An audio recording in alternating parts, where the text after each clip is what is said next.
Magandang umaga po sa inyong lahat. Kami po ang ikaunang pangkat.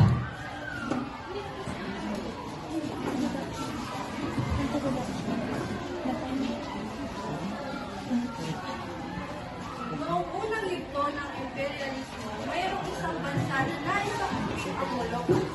Sa kasalukuyang panahon, pinagpaglaluhan na pinagtatandaan ng mga Espanyol ang kanilang pagpumasok. Ang kanilang napagdesisyonan, susuburin ang kanilang bansa, ikinepara nila ang gagamitin sa pagpumasok.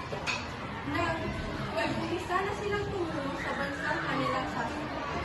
Gumamit sila ng kumpas upang malaman ang tamang direksyon at astrolabi naman upang malaman ang oras, sugat, at ng bituin. Palipas sa ilang araw ng kanilang paglalakbay, narating na nila ang hindi alam ng mananakot na maling bansa ang kanilang sasakyan. Ito ay hindi ng Molokas. Kaganda naman ng Molokas kanina. Ngunit nasaan ang mga pagbalasa, hindi ko makita. Abala ang mga tao sa paghahanap buhay. Ang iba naman ay nagtatanim ng palay at namamalao. Pagkatapos mamalao, ay napansin ng isang nakatira doon na tila ba may mga tao na hindi pamilyar at mukhang taga-ibang bansa. Nilapitan niya ang mga ito. Sino kayo? Anong ginagawa niyo sa teritoryo namin? Dito kami para sa kupit at paghalian ang Molokas. Anong pinagsasabihin ng Lucas? Hindi ito ang Lucas. Kung gano'n, hindi mo nasaan ang mga pambalasa?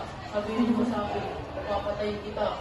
Pagkatapos ng dalawang Pilipino na magtanong, nagpa siya sa isa sa kanila na umuwi. Katibo, tumiyon muna yung buhay sa aming programa. Hindi, mag-ingat ka. Maraming salamat. Habang naglalakad ito, nakita niya ang kanilang katibo na tila ba'y may kausap na mga taong hindi taga doon. Agad naman itong bumalik sa taniman at ibinalita na may mga taong hindi pamilyar at may mga armas.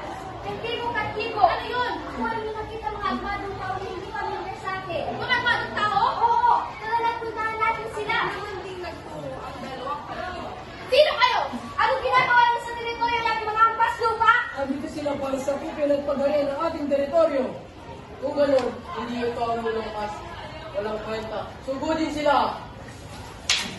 Nilaban namin ang mga Pilipino at Espanyol. Katibo! Sino ka? Para! Patayin na natin, Katibo! Wala kang iya!